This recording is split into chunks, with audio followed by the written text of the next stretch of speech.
অন্ধকার জগতের কালো অধ্যায় টেনে ছিঁড়তে নিজেই সেদিন স্বেচ্ছায় রাফসানের হাতে ধরা দিতে উদ্যত হয়েছিল এরফাদ। তাই বিনা বাক্যে উঠে গিয়েছিল জাহাজে। নীরব নিস্তব্ধতা নৈশব্দে কেটেছে কতগুলো দিন। তবে ধারালো মস্তিষ্কের প্রজ্বলনে যে হিসাব এরফাদ জাহাজে ওঠার আগেই কষে এসেছিল, তা কি কালো জগতের কেউ জানে? জানবে কখনো? এবার তার ডানে বামে কেউ নয়, নিজের বাবার দেখানো পথে পরিকল্পনা মোতাবেক হেঁটেছে সে। সশস্ত্র শক্তিধারী ক্ষমতাশীল আইজিপি রুস্তান কবিরের সাথে একান্তে নিরালায় নিভৃতে যে পরিকল্পনার ছক কষে এসেছিল, সে গোপন পরিকল্পনার বাস্তবায়ন শুরু হয়েছে হলরুমের হুকুমের গোলাম হওয়া ছেলেগুলোকে দেখার পরেই। তীক্ষ্ণ মস্তিষ্কধারী এরফাদ যা করার সেই রাতেই করে ফেলেছিল, যখন অবলোকন করে তারা জাহাজে নেই। দীর্ঘ প্রতীক্ষার পর কাঙ্ক্ষিত জায়গায় পৌঁছে গেছে।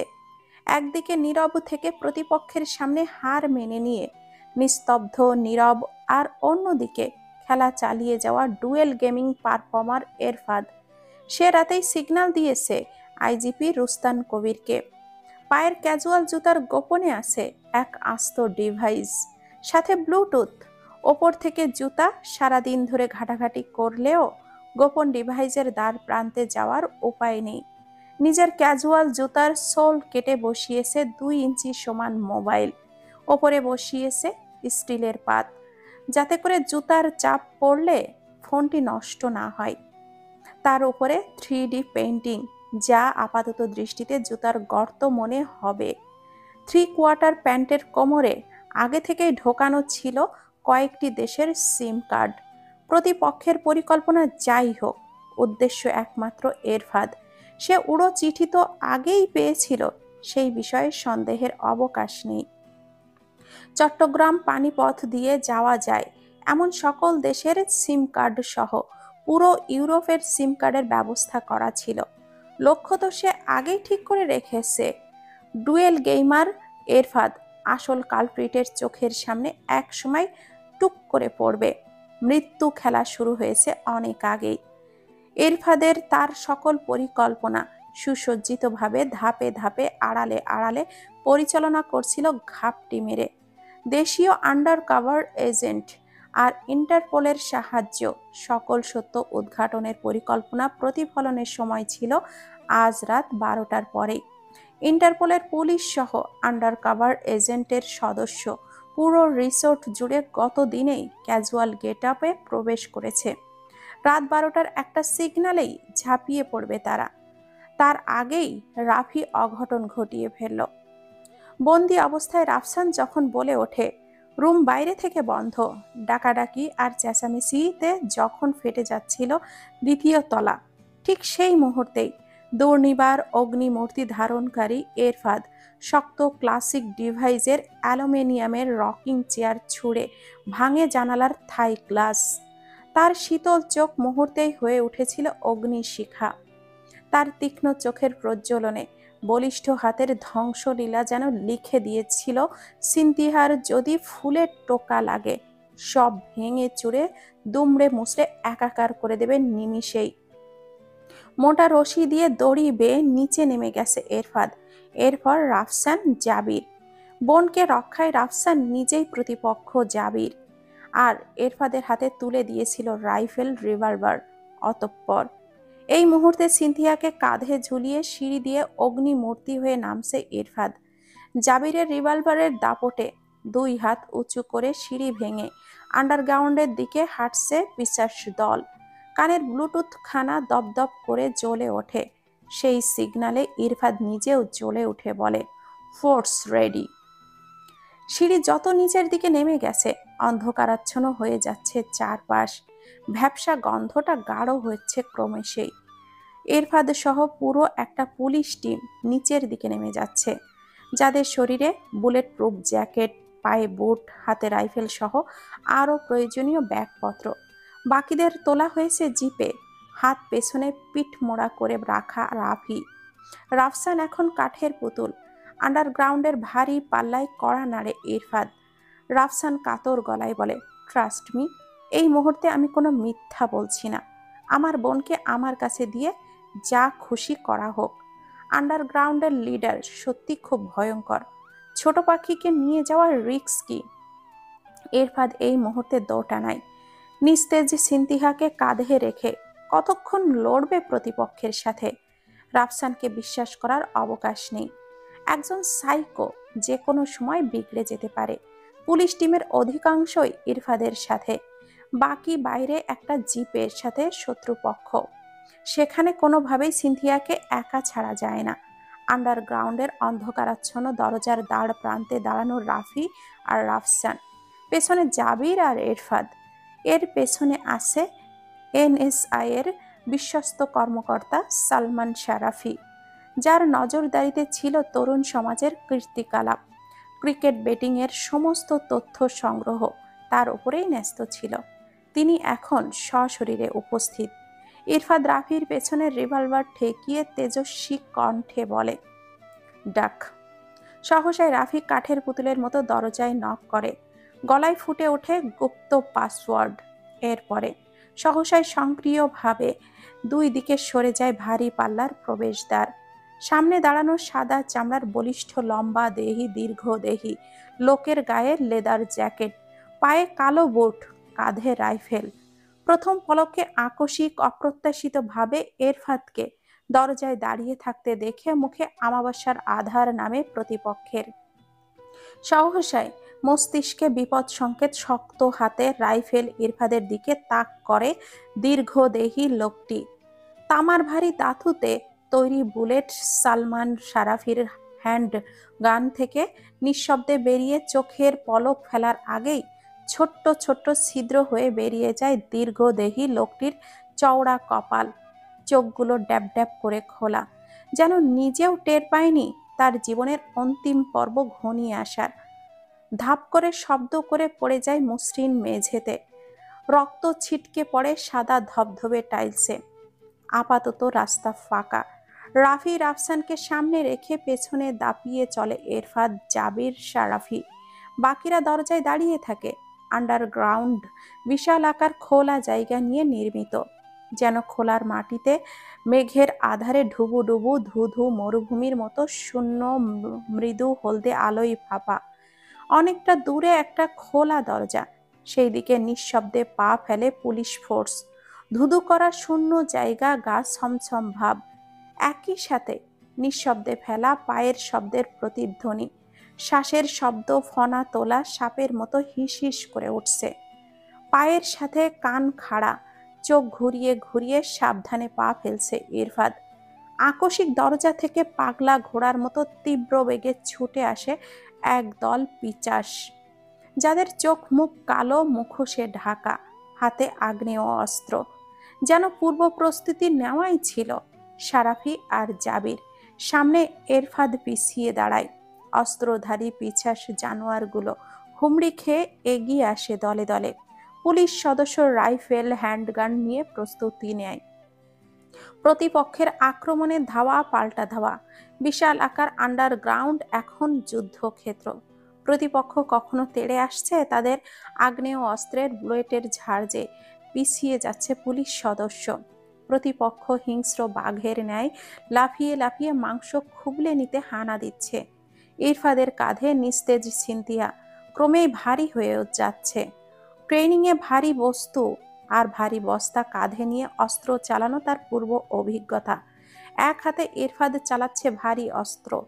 পুলিশ সদস্য মাথায় হেলমেট, স্পাইনার রাইফেল নিয়ে মাটিতে শায়িত কেউ কেউ। আগ্নেয় অস্ত্রর আগ্নেয়গিরির উত্তাপে ঝাঁঝরা করে দিচ্ছে প্রতিপক্ষের বুক। তবে প্রতিপক্ষ থেমে নেই। পাগলা ঘোড়ার মতো রেশাধ্বনিতে ছুটে আসছে তারা। ইরফাদের সামনে মুখোশধারী হিংস্র জানোয়ারের ন্যায় হিস হিস করে দাঁড়ায় প্রতিপক্ষের একজন, যার রাইফেল এই মুহূর্তে বুলেট শূন্য। সে চোখের পলকে বাতাসের গতিতে হিংস্র থাবায় ফেলে দেয় ইরফাদের আগ্নেয় অস্ত্র।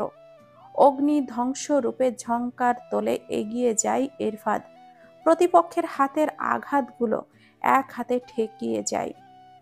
প্রথমে বাম, পরে ডান, এভাবেই ঐক্য হাতে প্রতিপক্ষের হাতের আঘাতগুলো শক্ত হতে থাকায় এরপর লৌহ শক্ত ইস্পাতের ন্যায় পা শূন্যে তুলে কঠিন আঘাত করে প্রতিপক্ষের চোয়ালের হাড় যেন দুমড়ে মুচড়ে ভেঙে যায়।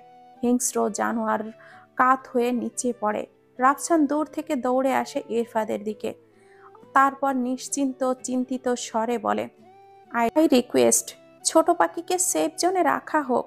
আই শিওর আমার বোনের কোনো ক্ষতি করব না। ওকে পাশের রুমে রাখা হোক। লক দিয়ে চাবি চাইলেও দিব, সব চাবি দিব, সব। চাইলে দরজার পাশেই পুলিশের কেউ থাকুক। ইরফাদ ভেবে দেখে বিষয়টা। এই হট্টগোলে সিনথিয়ার জন্য রিস্ক আছে, তাই পাশের রুমে সিনথিয়াকে রাখা হয়। পুলিশের দুজন সদস্য পাহারায় থাকে। ইরফাদ ফেরে সেই আগের জায়গায়। পুলিশের গুলিতে ঝাঁঝরা হয়ে যায় জানোয়ারদের বুক। পুলিশ সদস্যদের কেউ আহতও হয়। তাদের একদল পুলিশ বাইরে নিয়ে জিপে রেখে আসে। কিছু সময়ের ব্যবধানে আন্ডারগ্রাউন্ড উত্তপ্ত হয়ে ওঠে। রক্তে রঞ্জিত পাতাল যেন মৃত্যুপুরী। প্রতিপক্ষ যেন কম যায় না। হিংস্র থেকে হিংস্র হয়ে তেড়ে আসে তারা। ইরফাদের বিধ্বংসী দাপট অস্ত্রধারী তীক্ষ্ণ চোখে অবলোকন করে প্রতিপক্ষের প্রতিটা পদক্ষেপ। ঘূর্ণিঝড়ের মতো ধেয়ে ধেয়ে এসে যায় বাতাসের গতিতে।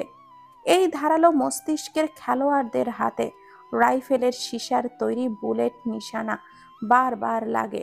রক্ত ফিনকি মেরে যেন বৃষ্টির মতো ঝরে। চোখ মুখে রক্তের ছিটকে এসে লাগে। রক্তের তেতো স্বাদ জিহবায় লেগে থুতু ফেলছে ইরফাদ। হাতে মুখ মুছে এভাবেই এগিয়ে গিয়ে ইরফাদ প্রতিপক্ষকে ঘায়েল করে। দরজা পেরিয়ে রুমে যায় ইরফাদ, জাবির আর শারাফি। সামনে রাফিকে আর রাফসানকে রেখে সত্য উদ্ঘাটনে যায় তারা। রুম শূন্য, কেউ নেই। তাহলে ওই ছেলেগুলো কোথায়? চিন্তা মাথায় নিয়ে পিছু হাঁটে ইরফাদ। চোখের কার্নিশে ধরা দেয় একটি জানালা। আন্ডারগ্রাউন্ডের জানালার কি প্রয়োজন? জানালার থাই গ্লাস সরিয়ে থমকে দাঁড়ায় ইরফাদ। একটি আস্ত অন্ধকারাচ্ছন্ন রুম। আন্দাজে সুইচ টিপে আলো জ্বালায় ইরফাদ। নিচু হয়ে প্রবেশ করে সেই রুমে। রুম ভর্তি শখানেক ছেলে, যাদের হাত পিঠ মোড়া করে বাঁধা, মুখে স্কচ টেপ লাগানো। নিরুপায় ছেলেগুলোর চোখ যেন কোঠর থেকে বেরিয়ে আসার উপক্রম। রক্ত ভেজা শরীরে এগিয়ে যায় ইরফাদ। ছেলেদের জায়গায় মেয়ে হলে আকাশ বাতাস কাঁপিয়ে তুলত রক্ত দেখে। ইরফাদ হাতের ইশারায় ভরসা দেয়। এরপর একে একে সবাইকে বের করে। পুলিশ ফোর্সের সাহায্যে জিপে তোলা হয় তাদেরকে। ইরফাদ গোলক ধাঁধার ওই রুমে দাঁড়িয়ে চিন্তায় মশগুল। দুটো বাংলাদেশি ছেলে এই রিসার্চ পরিচালনা করে, এটা মোটেও যুক্তিসঙ্গত নয়। এসবের পেছনে অভিজ্ঞতা সম্পন্ন কারোর হাত থাকবেই। চারকোনা ঘরটিতে ঘুরে ঘুরে দেখে ইরফাদ। রাফির পেছনে রিভলভার ঠেকিয়ে ধাক্কায় ইরফাদ। রাফসান নিজে থেকেই তখন জানা সবটুকু বলে দেয়, দিয়ে দেয় চাবিও। এরপর অনুরোধ করে ফিরে যায়। সিনথিয়ার দরজার সামনে মূর্তির ন্যায় বসে, যেন ধ্যান জ্ঞান শুধুই সিনথিয়া। রাফি রিভলভারের নলের ধাক্কায় এগিয়ে যায়, দেখিয়ে দেয় সেই গুপ্ত পথ, যে সুড়ঙ্গ গিয়ে ঠেকেছে গুপ্ত রুমে। সেখানে আছে রাত কাটানোর ব্যবস্থা। কেউ যদি কখনো আন্ডারগ্রাউন্ডে চলেও আসে, রিসোর্টের লিডারকে ধরা সহজ হবে না। আর যদি গুপ্ত ঘরের নাগাল পেয়েও যায়, সেক্ষেত্রে প্ল্যান বি রেডি। সে রুমের সাথে আছে গুপ্ত সিঁড়ি, যে সিঁড়ি ধরে তৈরি হয়েছে সুউচ্চ ভবনের ছাদে ওঠার রাস্তা। কেউ আন্ডারগ্রাউন্ডে ঢুকে পড়লে প্রাণ রক্ষার্থে এই সুড়ঙ্গ দিয়ে গুপ্ত সিঁড়িতে উঠে যাবে ছাদে। সেখান থেকে সংকেত দিলেই হেলিকপ্টার দিয়ে উদ্ধার করার ব্যবস্থা করা আছে। তাই এই রিসোর্ট চালানোর লিডার হচ্ছে সর্বদাই নাগালের বাইরে। ইরফাদ সুড়ঙ্গে প্রবেশ করে, টিপে টিপে চলে যায় সেই গুপ্ত রুমে। বন্ধ দরজার ওপারের মানুষগুলো ব্যাকপ্যাক গুছিয়ে সিঁড়ির পথ ধরেছে। সিসি ক্যামেরার ফুটেজ দেখছিল এতক্ষণ। বিপদ সংকেত দেখে হুড়মুড়িয়ে সিঁড়ি পথ ধরে। ইরফাদের চাবি দিয়ে লক খোলে, এরপর ঢুকে যায় ঘরে। বাকি পুলিশরাও সেই পথই ধরে। কালপ্রিট তপ্ত শ্বাস ফেলে দ্রুত পায়ে ওপরে উঠছে। পিছু নিয়েছে ইরফাদ। তার চেয়ে বড় বড় পা লম্বা ফেলে সিঁড়ি ভেঙে চলেছে ইরফাদ। রাফসান পায়চারি করছে বোনের দরজায়, আর একটু পরপরই দরজায় কোল ঘেঁষে সিনথিয়াকে বলছে, ছোট পাখি ঠিক আছিস?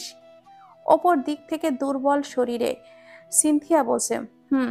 এরই মধ্যে ঘটে দুর্ঘটনা। কোথা থেকে হঠাৎ করেই কয়েকটি মুখোশধারী লোক ঝাঁপিয়ে পড়ে রাফসানের ওপর। রাফসান সহ বাকি দুজন পেরে ওঠে না প্রতিপক্ষের সাথে। রাফসানের বিশ্বাসঘাতকতার জন্য তাকে মারতে মারতে আধমরা করে ফেলে। বাকি পুলিশ দুটোকেও বেধড়ক মার মারে। সিনথিয়ার রুমের দরজার লক খুলে সিনথিয়া সহ রাফসানকে তুলে নিয়ে যায়। ইরফাত ধাওয়া করে এগিয়ে যাচ্ছে মুখোশধারী লোকটির দিকে। সিঁড়ি যেন শেষ হচ্ছে না। রাফির পেছনে রিভলভার ঠেকিয়ে ছুটছে জাবির, সারাফিও। পাগলা ঘোড়ার মতো ছুটে ধাওয়া করছে মুখোশধারী আড়ালে লোকটিকে। অতঃপর মাথার উপরে ভারী তক্তা তুলে ছাদে যায় লোকটি। তারপর এক টুকরো তক্তা ফেলে উপরে বসে থাকে। বাকিরা ছাদে যেতে পারে না। শক্ত তক্তার নিচ থেকে ধাক্কায় বাকিরা।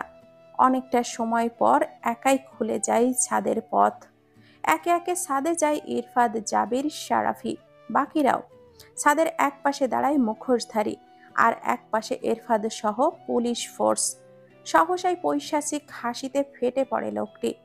দেখতে শক্তিশালী, বিশাল দেহী, দানবের মতো, কালো কুচকুচে গায়ের রং, পরনে ঘুমের পূর্ব মুহূর্তের প্রস্তুতির সাদা ধবধবে লুঙ্গি আর ফতোয়া, মুখে মাস্ক।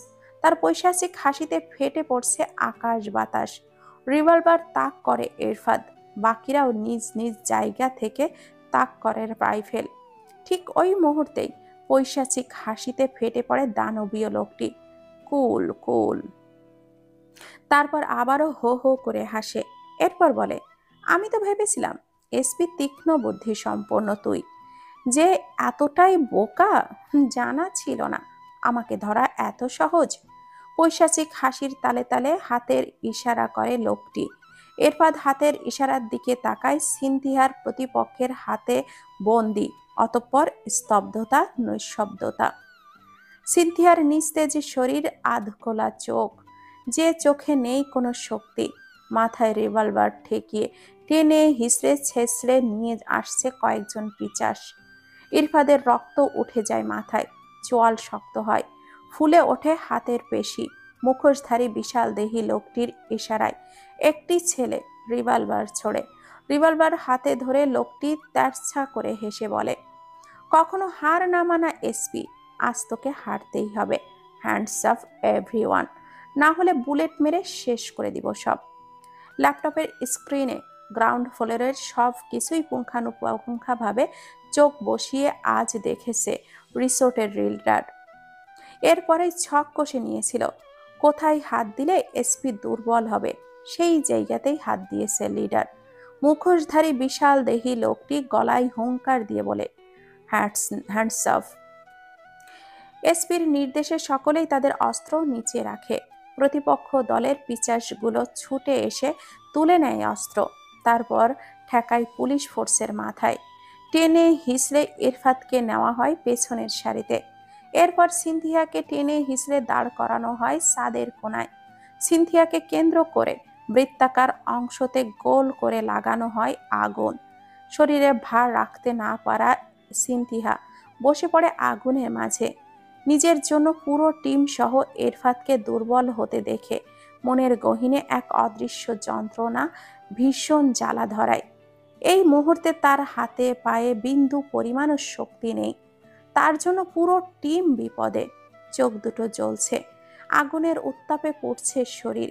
বিশাল দেহী লোকটি নিজের মুখের কালো মাস্ক টেনে খোলে আর উচ্ছ্বাসে বলে, তোর জীবনের প্রথম হার আমার কাছে, মরেই তো যাবি, সো মুখটা দেখে রাখ। আবারও হো হো করে শব্দ তুলে হাসে। সহসাই সামনে থেকে সারাফি নিজের মুখের মাস্কটা খোলে। তারপর তেরছা গলায় বলে, আমার সন্দেহ বৃথা যায়নি, চিনতে পেরেছেন আমায়, মিস্টার তপন চৌধুরী? নিজের নাম অপরিচিত ছেলের মুখে শুনে চোখ গোল গোল করে তাকায় তপন চৌধুরী। সারাফি ওষ্ঠধর প্রশস্ত করে বলে, আমি সারাফি, সালমান সারাফি। পুরো নামটা বলতে হবে? তপন চৌধুরী কিছুক্ষণের জন্য থমকে যায়।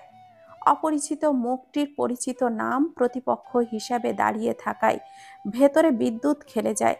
সিনথিয়া নিভু নিভু চোখে তাকায়। নিজের চোখে পরিচিত অবয়ব দেখে কৌতূহল বাড়ে, কিন্তু বলহীন শরীরে গলা থেকে একটি শব্দ বের হয় না। তপন চৌধুরীর দুর্বলতা লুকিয়ে হেসে ওঠে, তারপর বলে, এই পৃথিবীর কাউকেই চিনি না। এই মুহূর্তে তোরা হেরে গেছিস। হার মেনে নে। সাদের টাইম বোম সেট করা আছে, 10 মিনিটের মধ্যে ব্লাস্ট। এর আগেই আমি আকাশে উড়াল দিব। বাকি 5 মিনিটে আমার সকল হাতিয়ার ছেলেগুলো ফুড়ুম করে চলে যাবে।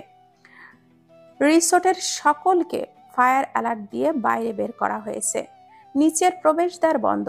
বাকি সময়ে যদি লোহার দরজা ভেঙে সকলে বের হতে পারিস তাহলেই মুক্তি। যা, নিজেদের মৃত্যুর খবর জেনে রাখ। আমার হাতেই হয়েছে তোদের প্রথম হার। আর কোনো ধারালো মস্তিষ্কের এসপি জন্মাবে না। কোনোদিন এই অন্ধকার জগতের আধার কাটতে পারবে না। আর এই জুয়াকে কেন্দ্র করে জমজমাট থাকবে দেশ। আসল খেলোয়াড়ের নাগাল কেউই পাবে না, কেউ না। যা, তোর বাপ পারেনি, আর তুইও তা পারবি না। এতটুকু বলে কানের ব্লুটুথ চেপে ধরে তপন চৌধুরী এরপর আদেশ সূচক গলায় বসে, 3 মিনিটের মধ্যে রিসোর্টের ছাদ থেকে আমাকে রেস্কিউ করবেন। সিনথিয়া ঝিম ধরা মস্তিষ্ক, কাপা কাপা হাত ইশারা দেয়, তার যা হবে হোক, তার চিন্তা করতে হবে না। তবে সে অপ্রকাশিত কথা আর পৌঁছায় না। রাফসান হাঁটু ভেঙে রক্তাক্ত শরীরে বসা, রাফিরও মাথা ঠেকানো রিভলভার। পুরো পুলিশ টিম নীরব নিস্তব্ধ। গেম পুরো উল্টে গেছে। এই মুহূর্তে বোনের বিপদ, আর এরফাদ বন্দী। অল্প সময়ের জন্য মুক্তি পেলেও এই মরণ ফাঁদ থেকে তারা কোনোভাবেই বের হতে পারবে না। নিজের পাপের জগতে বোনকে জড়িয়ে যে ভুল রাফসান করেছে, তার লৌহ শক্ত হৃদয় তাকে দাপিয়ে বেড়াচ্ছে। রঙিন দুনিয়ার রঙে ভেসে যে কখন রং পথে পা বাড়িয়েছে নিজেও জানে না। রাফসান চোখ বন্ধ করে চিৎকার দিয়ে ইরফাদকে বলে, পৃথিবীতে আপন বলতে এক টুকরো সুতোও নেই আমার। আমার জীবনের বিনিময়ে হলেও আমার বোনকে বাঁচান স্যার। আমার জানের বদলতে আমি ওকে বাঁচিয়ে রাখতে চাই। ও সুন্দর পৃথিবীটা দেখুক, প্লিজ, রিকোয়েস্ট। ইরফাদ নিরুপায়। এই মুহূর্তে সত্যি সে নিরুপায়। আকাশ কাঁপিয়ে বাতাসের ঝড় তুলে মুহূর্তেই ছাদের ওপর দেখা যায় হেলিকপ্টার। প্রস্তুতি নেয় তপন চৌধুরী পালিয়ে যাওয়ার। মুখে তার রাজ্য জয়ী হাসি, শয়তানিতে যেন নোবেল জয়ী সে। হেলিকপ্টার ক্রমেই নিচের দিকে নামছে, ফেলেছে দড়ি। এই মুহূর্তে তপন চৌধুরী চলে গেলে সব শেষ। এত পরিকল্পনা সব জলে যাবে। ছাদের ওপর আগুন জ্বলছে, মরতে হবে, নতুবা ছাদ থেকে লাফিয়ে পড়তে হবে। পুলিশ টিম একে অপরের দিকে আর চোখে তাকাচ্ছে। তপন চৌধুরী সিনথিয়ার থেকে খানিকটা দূরে সরে যায়। ঠিক ওই সময় এরফাদ কাঁধ দিয়ে ব্লুটুথটা চেপে ধরে স্বল্প সময়ে একটা খেলা খেলে দেয়। মুখে বলে, রেডি। 1 মিনিটে ছাদের ওপরে সৃষ্টি হয় ঘূর্ণিঝড়। পরপর দুটো অপরিচিত হেলিকপ্টার ঝড়ের গতিতে উড়ে আসে। প্রতিপক্ষ হেলিকপ্টারকে যেন ধাওয়া করে আসে। প্রতিপক্ষ হেলিকপ্টার পিছিয়ে যায়। তপন চৌধুরী বিস্ময়ে চিন্তায় শক্ত ঢোক গেলে ধারালো মস্তিষ্কের খেলোয়াড়ের দিকে না তাকিয়ে বুঝে নেয় তার মৃত্যুবান। অগ্নি বিধ্বংসী প্রলয় ঝড় তুলে ইরফাদ কেড়ে নেয় নিজের মাথার ঠেকানো রিভলভার। হুঙ্কার ছেড়ে বলে, যাবি রেডি? ঝড়ের বেগে রিভলভার কেড়ে নিয়ে দৌড়ে মাঝ ছাদে এসে হামাগুড়ি দেয় জাবির। অগ্নিমূর্তি হয়ে বাতাসের বেগে উড়ে আসা এরফাদ জাবিরের পিঠে পা রেখে উড়ন্ত ঈগলের মতো উড়ে যায় আর চিৎকার দিয়ে বলে, স্ট্যান্ড আপ সিনথি। সিনথি সর্বশক্তি দিয়ে আধভাঙা হয়ে দাঁড়ায়। আগুনের তপ্ত বলয়ের মাঝ থেকে উড়ন্ত চিলের মতো ছো মেরে কোমর জড়িয়ে সিনথিয়াকে শূন্যে তুলে লাফিয়ে উঠে দাঁড়ায় ছাদের রেলিংয়ে। তপন চৌধুরী রিভলভার তাক করতেই নির্দয় পাষাণ তর্জনীর ওপর পরপর ট্রিগার চেপে দেয় ইরফাদ। তপন চৌধুরী রিভলভার রাখা হাতে রক্ত ছলকে ওঠে, ফেলে দেয় রিভলভার। অতঃপর থমথমে পরিবেশ। এরপর বাকি খেলা জাবির সারাফির ওপর দিয়ে দুর্বলতার আসল কেন্দ্রবিন্দু সিনথিয়াকে নিয়ে। সুউচ্চ বিল্ডিং থেকে রূপকথার মতো রাজকন্যাকে নিয়ে উড়াল দিয়ে ধরে হেলিকপ্টারের ফেলা দড়ি। তারপর আকাশে বাতাসের মধ্যে শূন্যে দুলতে থাকে দুইজন। জাবির উড়ে এসে তপন চৌধুরীর মাথায় রিভলভার ঠেকায়। বাকিরাও ঘুরে দাঁড়ায়, লেগে যায় ক্ষুদ্র যুদ্ধ। এরপরেই বাকিরা তপন চৌধুরীর ইশারায় অস্ত্র ফেলে। আরেকটি হেলিকপ্টার নেমে আসে ছাদে। সকল অপরাধীদের তোলা হয় হেলিকপ্টারে। আকাশে তখন গভীর রাত্রির ছায়া নেমে এসেছে। চাঁদের পাশে ছুটে চলেছে খণ্ড খণ্ড মেঘেরা। নিচে সাদা বালুর সৈকত, নীল পানির উচ্ছ্বাস, দমকা হাওয়া বইছে। আলো আধারির খেলায় মাতোয়ারা হৃদয় স্পর্শী শীতল পরিবেশে। নিচে বিশাল নীলচে বালু ঝরা সৈকত, বিশাল বিশাল গাছপালাকে উপেক্ষা করে। ওপরে তারাই সাজানো আকাশের মাঝামাঝিতে। বিশ্বাস, ভরসা আর ভালোবাসার ভেলায় চড়ে, বলিষ্ঠ হাতের বন্ধনে রূপকথার রাজকন্যার বেশে সিনথিয়া ইরফাদের উষ্ণ ওমে ভেসে বেড়াচ্ছে সীমাহীন আকাশ জুড়ে।